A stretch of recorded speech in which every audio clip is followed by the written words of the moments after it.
এই সরকার খুব ভালো করেই জানে যে মানে ভোটে জেতা তাদের একটা অন্যতম রাস্তা হচ্ছে টাকা পয়সা ছড়ানো, এবং সেই টাকা পয়সা ছড়ানোর একটা মানে সেই এই যে বেআইনি টাকা, সেই বেআইনি টাকা ইনকামের একটা অন্যতম জায়গা হচ্ছে এই নিয়োগ দুর্নীতি। বিভিন্ন জায়গাতে সরকারি নিয়োগগুলোকে বিক্রি বাট্টা করে সেখান থেকে যে ইনকাম হয় সেই দিয়ে পরে ওদের ভোটের একটা বড় খরচা চলে।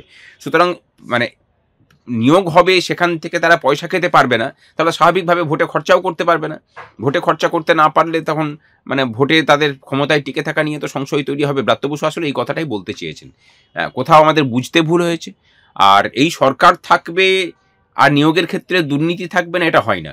আমি আপনাদের মাধ্যমে সমস্ত স্তরের নতুন ছেলে মেয়েদেরকে অনুরোধ করছি যে পুরাতনদের সাথে, অর্থাৎ 2016 সালে যারা চাকরি পেয়েছিলেন বা চাকরি পাননি, যারা পরীক্ষা দিচ্ছেন তাদের সাথে লড়াইয়ে না গিয়ে আপনারা বরং অন্য দাবিটা তুলুন, যে দাবিটার আমার মনে হয় গোটা রাজ্য থেকে সমস্ত মানুষ সমর্থন করবে, যে আপনাদের জন্য যে পরীক্ষা হয়ে গেছে সেটাই হোক, কিন্তু পৃথক প্যানেল পাবলিশড হোক, আলাদা করে ভ্যাকেন্সি বাড়ানো হোক। সেই ভ্যাকেন্সিটা 2018 সালের পর থেকে যে নতুন ভ্যাকেন্সি ক্রিয়েট হয়েছে সেইটাকে নিয়ে পরে হোক। তাদের 2016 সালের জন্য পৃথক ভ্যাকেন্সি নিয়ে পৃথক প্যানেল তৈরি হোক।